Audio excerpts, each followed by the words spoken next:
In electrical engineering, time-varying signals such as AC currents and voltages are characterized by periodic functions of time, in the case of harmonic signals in the form of sine and cosine functions, and are described in more detail by a number of parameters. The description you may be most familiar with is the so-called time domain, which for a current has the form I of t equals I tilde times sine of omega t plus phi, where I tilde is the amplitude or peak value, omega the angular frequency of oscillation, which can be computed by dividing 2 pi by the time it takes to complete one period, and phi the initial phase shift of the wave, usually given in units of radians, although particularly in electrical engineering, it is sometimes given in degrees. Signals can be displayed both as cosine or sine graphs. The notational difference lies in the phase shift phi, which from sine to cosine equals negative 90 degrees.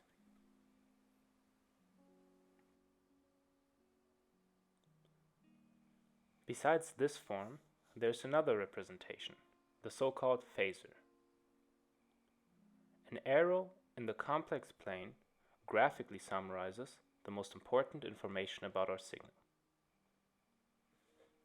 Observe how the length of the arrow, or phasor, represents the peak value, and the angle it makes with the real axis accounts for the initial phase shift. Notice further that the defining feature of the phasor, the position of its tip, can be replaced by a single complex number, z equals x plus I times y.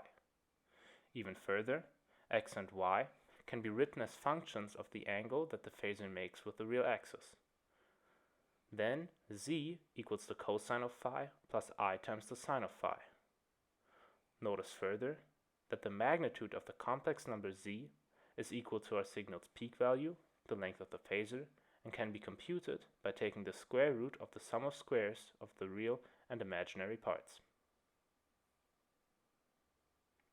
For now, neglect the fact that the angular frequency is not considered in the phasor representation and focus only on how it accounts for the initial phase and the amplitude. So far, so good. However, when it comes to alternating currents, one representation is more prevalent than others, and this is where E comes into play. R times cosine of phi plus I times sine of phi can also be written as R times e to the power of I times phi. In the course of this video, for purpose of simplification, R is equal to 1, which is analogous to the unit circle.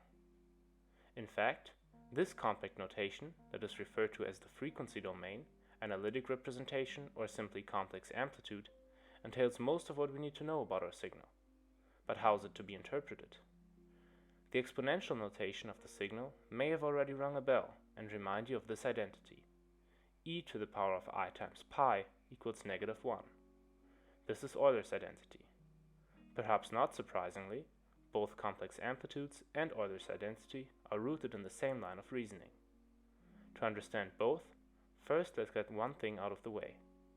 E to the power of I is not to be thought of as notation for repeated multiplication, as it is most commonly when operating on the real numbers. Instead, for now, let's simplify it down to e to the x and think of it as the exponential function, which can also be written as exp of x.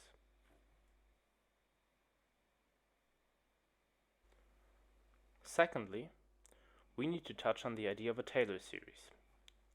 In mathematical analysis, elementary functions such as e to the x, cosine and sine of x, or the logarithmic function can be approximated by an infinite series of terms including an x to an ever-increasing power multiplied by some coefficient, in this case the inverse of a factorial, that also follows a predetermined pattern. These polynomial functions approximate very accurately the function we were originally considering. Taylor series have meaningful applications in higher mathematics, computer science, physics, and engineering, and its terms are built by computing the function's derivative at single points. How this is done in detail exceeds the scope of this video. For e to the x, the Taylor series looks as shown. I encourage you to take a look at it and from now on to have this series in the back of your head when looking at the exponential function. Observe that every term appearing in the Taylor series of sine and cosine also appears in that of the exponential function. However, the signs don't match up. Now it turns out that if rather than just x, we plug in I times x into the exponent, the signs in front of the terms of the Taylor series change in such a way that it lines up. This is because I raised to an even power is -1, which changes the sign in front of the term. Thus, only the i's in front of the odd terms remain. If we then rearrange the terms and factor out the imaginary unit, you will be able to see that there is sine and cosine of x hidden in the exponential function the whole time. Isn't that amazing how e to the ix combines both trigonometric functions in the same expression? I hope this is now clear to you. It is something unique to the number e, and the reason why it's so useful for complex amplitudes in electrical engineering.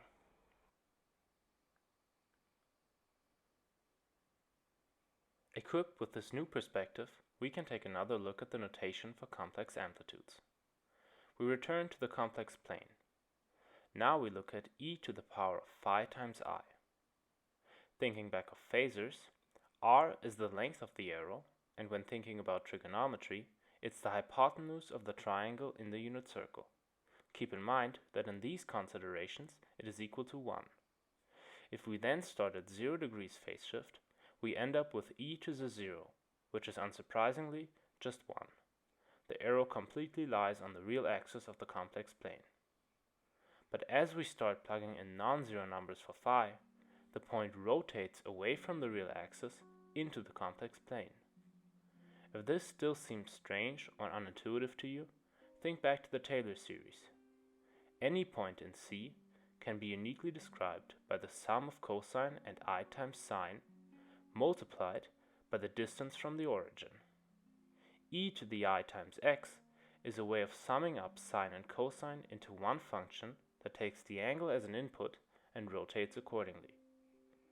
If we continue plugging in for phi, we will see that at phi equals pi, our point lands on -1 on the real axis. E to the power of I times pi equals -1. This is where Euler's famous identity comes from. If at any point during this video you thought, wait, the complex amplitude isn't the only thing I care about in an AC signal, where's the rest of my function? You'd be right. An AC signal oscillates periodically as time goes on. This is why to represent the whole function, you can multiply the complex amplitude by another term with base e, this time to the power of omega, the angular frequency multiplied by t, leading it to periodically rotate around the origin, now as a function of time. And there we go, our signal is complete, and hopefully so is your understanding of complex amplitudes and Euler's identity.